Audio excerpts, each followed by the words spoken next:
आपलं आणि आपल्या मातीचं नातं हे काही फक्त पीक आणि पैशांपुरतं नाहीये, नाही का? अहो, हे तर पिढ्यानपिढ्या जपलेलं एक जिव्हाळ्याचं, रक्ताचं नातं आहे. पण दरवर्षी जो हा उन्हाळा येतो ना, तो या नात्याची एक मोठी कठोर परीक्षाच घेतो.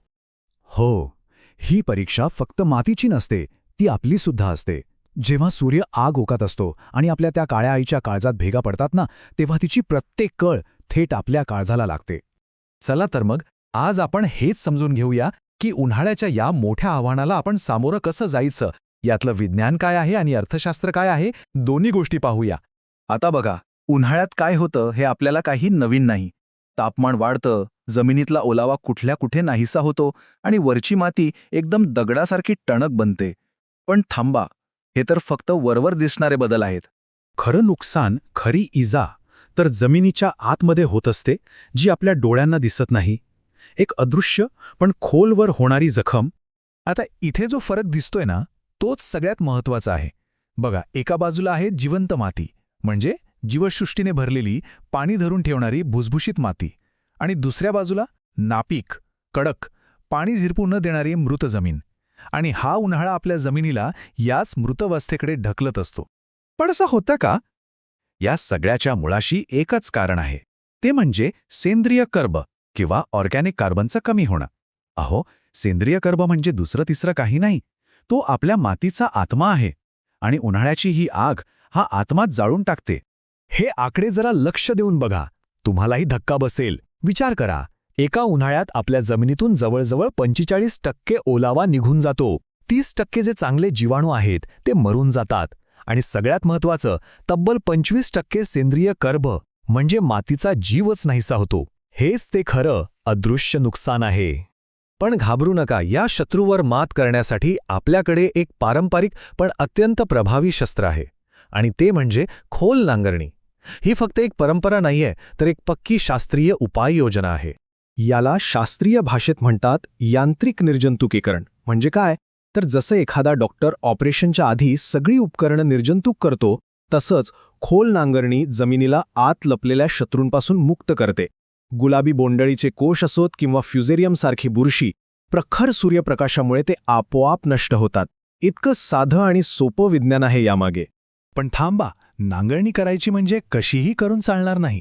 त्याचे पण 3 सोपे सुवर्ण नियम आहेत. पहिला नियम, नेहमी उताराच्या आडवी नांगरणी करा.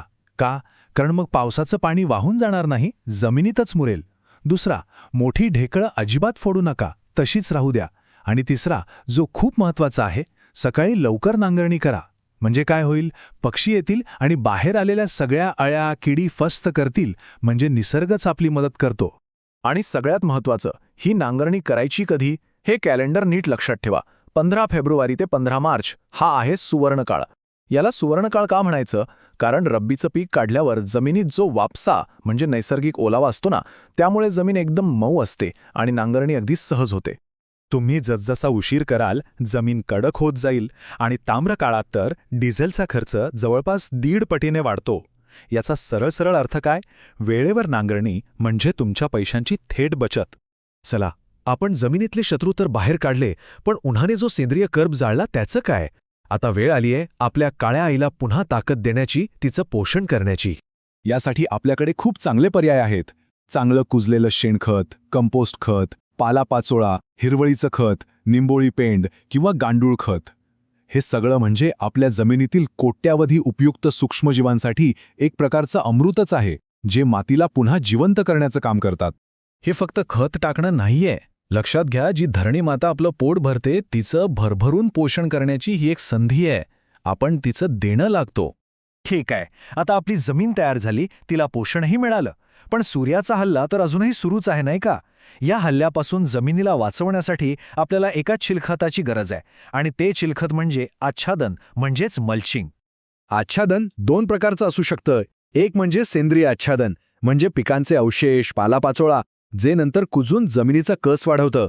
आणि दुसरं म्हणजे प्लास्टिकचं आच्छादन, जे आपण ठिबक सिंचनासोबत वापरलं तर पाण्याचा एक थेंबही वाया जात नाही. दोन्हीचे फायदे आहेत.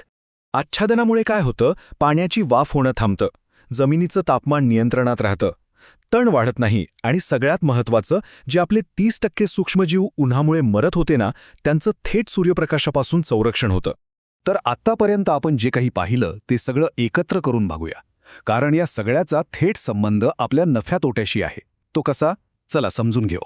हा तक्ता बघा, यात गुंतवणूक आणि परतावा एकदम स्पष्ट दिसतोय. फक्त पहिली रांग बघा. वेळेवर नांगरणीमध्ये तुम्ही वेळ आणि डिझेलची गुंतवणूक केली तर परतावा काय मिळतो? कीटकनाशकांवरचा खर्च वाचतो आणि जमिनीची पाणी धरून ठेवण्याची क्षमता वाढते. यालाच तर म्हणतात हुशार शेती. म्हणून एक गोष्ट कायम लक्षात ठेवली पाहिजे. निरोगी जमीन तयार करणं हा खर्च नाहीये, ती आपल्या फायद्याच्या शेतीमधली सर्वात मोठी आणि सर्वात महत्त्वाची गुंतवणूक आहे. चला, जाता जाता एक प्रश्न स्वतःलाच विचारूया.